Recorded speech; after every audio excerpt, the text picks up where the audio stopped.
ఎవడ్రా ఇక్కడ ఎక్స్బాక్స్ పెట్టింది? అదేదో పెట్టేదేదో స్కూల్ బ్యాగ్ లో ల్యాప్టాప్ లో పెట్టుకోవచ్చు కదా, మార్కులైనా వస్తాయి కనీసం. స్వామి, వీళ్ళు చదివే చదువులకి 60 మార్కులు చాలా ఎక్కువ, కానీ కొంచెం పాస్ మార్కులేనా?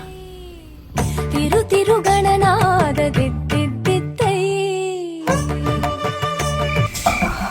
కాంపిటీస్ చందమామ స్ట్రీట్ లైట్ అయి ఉంటుంది. చందమామ అయితే క్షమించేసే స్వామి. చందమామ చూడొద్దని విషయం ఆయనకి చెప్పాలా? అసలుకి పూజ కూడా చేసుకోలేదు. వద్దు, చెప్తే ఖచ్చితంగా చూస్తాడు. ఏదైనా కూడా ఏదో పెద్ద మనసు చేసుకుని నువ్వే క్షమించేసే స్వామి. ఆంజనేయం ప్రసన్నాంజనేయం. ఏమండి రండి. వాయుపుత్రం భజే వాలగాత్రం. నభజే వాలగాత్రం ఏమిటండి? అవునే, అది తోట కాదు, తొండం. తొండము లేక దంతము తోరపు బొక్క. కాదండి, తోకే శ్రీయాంజనేయం. కాదు, తొండమే. కాదండి, తోకే తొండమే. తోకే తొండం.